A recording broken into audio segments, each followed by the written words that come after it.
Recognize Councilmember Andy King to speak. Councilmember King, if he would care to speak, will be given 15 minutes to speak. Thank you, Mr. Speaker, and thank you all today for coming in on your Monday, where you probably could be in your district doing other work.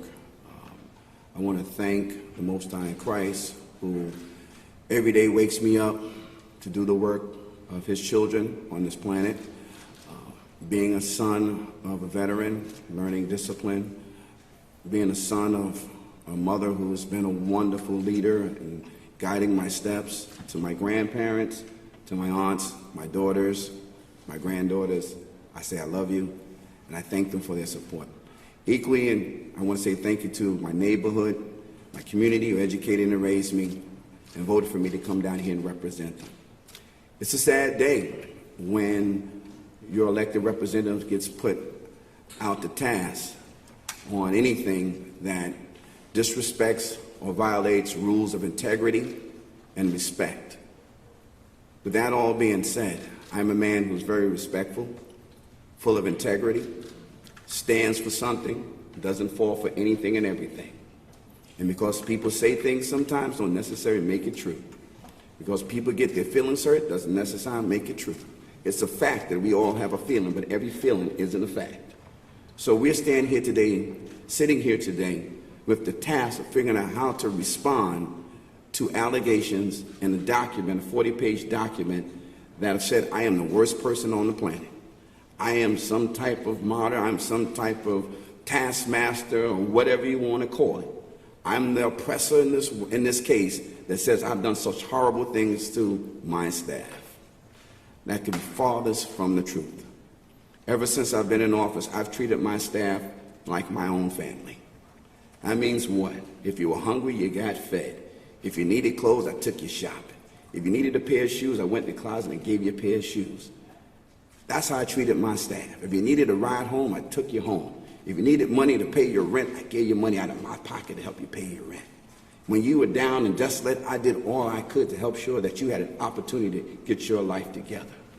And the sad thing is that I stand before you, I sit here before you today, being judged as someone who's horrible, who has some other agenda of cruelty to hurt individuals. Everyone in my district knows the person that I am. You people know who I am.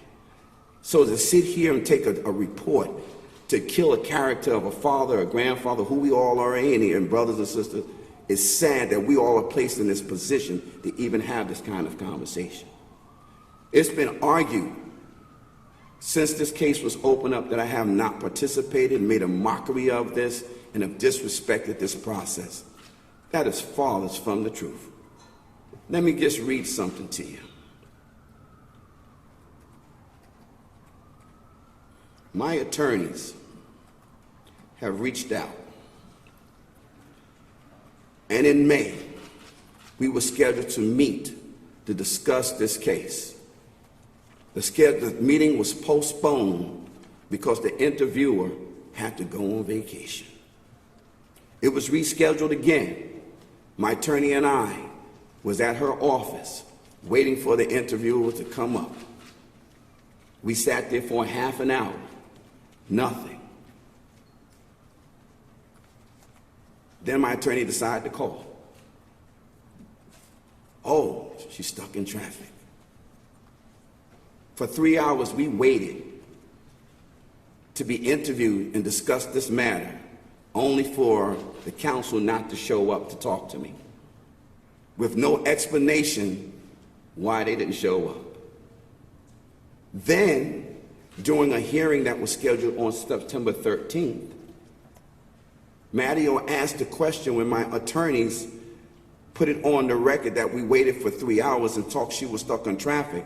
The outside counsel that was hired by this council to crucify us, when Matteo asked her to respond, her answer is, respectfully, counsel, that's not true.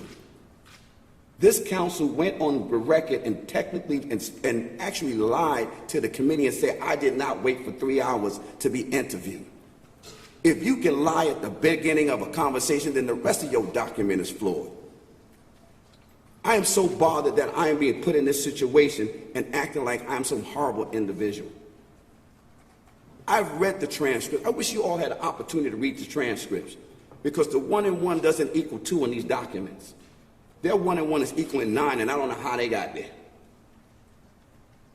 For them to come and say that I've done things that I haven't done, make statements I haven't made, and you never sat with me, so the document is one-sided.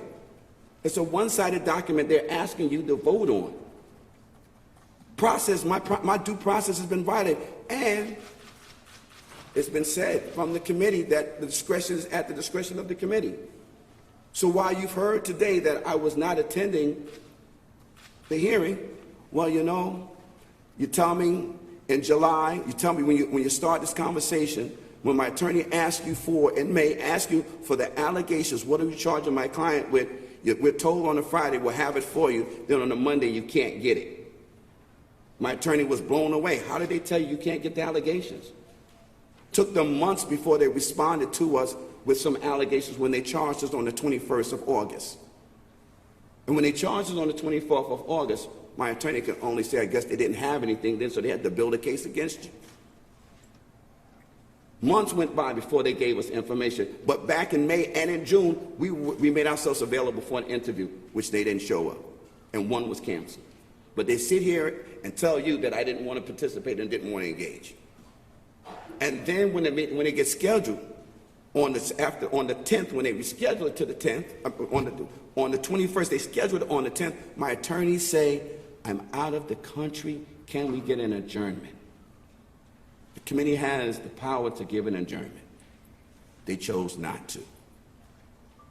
I got a new attorney that joined on, and we asked for another adjournment for the 10th. Then they put superseding charges into the mix. And then they said we're going to adjourn to the 13th. On the 13th, we told them that my attorney would not be ready because you gave us discovery, which requires us to have 5 days to look at this stuff. So what they end up doing with discovery, they send us 53 files we could not open. You know, on the television show, when you ask for discovery, and they send you whole boxes of stuff you're supposed to go through within 24 hours. That's what my attorneys were dealing with. But you want to say you're treating me fair in this whole process. And then on the 13th, you knew I could not be there because why? I had my big back-to-school rally. We all do events for our students and our children in our district. I had a big back-to-school rally with DOE superintendents, educators, staff, thousands of kids with special guests, Kyrie Irving from the Brooklyn Nets and A Boogie with a hoodie. You telling me that with all that preparation that took months, but the committee couldn't say, let's schedule it another day when they had the power to do so? What was the rush? If you want to get justice, what was the rush? And then on the 13th, when you didn't complete your conversation, you adjourned it to the 16th. I find out through city and state that there is an ethics hearing on me on the 16th through city and state. But I'm being treated in this process fairly? That's what we call being treated fairly? So after the 16th, my attorney reaches out and they said, well, they sent us this letter, say, since you didn't want to be part and you didn't want to comply with us, we'll just keep you informed. We'll get it back to you probably later on in the month, beginning of August. My attorney asked why. They said, oh, why? Because one of the council members that are on the committee is going on vacation. Excuse me? You couldn't give me an adjournment, but you're going to hold me hostage because someone on the committee is going on vacation, and you think that's fair? This is us doing this to us. So again, we have a document that's not truly accurate because you only have a one-sided conversation. Because if someone says something that's necessarily true, if you were told today that someone stole your shoes, you got to talk to them and say, well, did you steal the shoes or not? You got to give them an opportunity. People's emotions are hurting right now. People are upset, and I think this is how we're operating. We're not operating on facts. We're operating in a violation of my due process has been violated here, and we're trying to figure out how to rush this through. Why are we so rushed to find an answer to this as opposed to finding the truth to this? If you'd have sat down with me, which I've always been willing to do, I read you, and I will read you this. This comes from my attorney. This document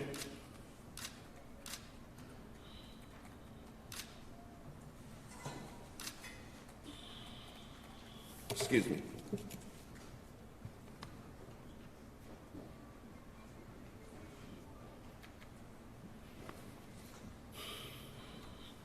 This document I read is dated May 30th, 2019, and it's addressed to Benjamin Smith from my counsel. And she says, I'm writing to you to express my complete dissatisfaction and cancellation of a meeting with my office. Councilman King was ready, willing, and able to participate in your investigation. The meeting was to commence at 2 p.m. at my office at 11 West Prospect Avenue in Mount Vernon. Myself and the Councilman King waited until 2:30 only to receive information that the investigator would be late. Thus, no courtesy was extended to myself or Councilman King to inform us of the delay. I spoke with the investigator directly. She said she was stuck in traffic. She told us she would be arriving 30 minutes so or late. My client and I had to attend another function about 3:30, but I was willing to wait. I received a call from you at 3:15 p.m. or so indicating the investigator would not be able to keep the appointment. Further, I continue to request the investigation report, which initially I was told I could review. Again, in all fairness to Councilmember King, due process requires that he receive the nature of the charges and what gave rise to such allegations. She concludes, my client continues to deny any wrongdoing. We respectfully and request mutually dates to complete your investigation. So we asked for more dates to sit down with this body that had to do the investigation. They did not so after this.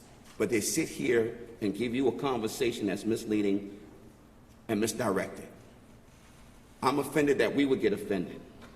I'm even offended more than last week. I ran into a colleague on Friday evening who told me that there was a Democratic conference that was discussing this situation, and when it was asked of them, was Councilmember King invited to this meeting? Did he know about it? Y'all were told he was invited. The sadness of that is that last week I got a text to the Speaker's office telling them that I was out of town, and for land use, because land use was supposed to be on Tuesday, I would not be in the city that week. They did not relay that message to you that I was out of town. They just told you that I was invited, which gave the impression that I blew off this meeting that was so important to discuss me. I just think I'm not being treated fairly. It's not right what's happening here. And I don't want people making emotional decisions when due process has been violated.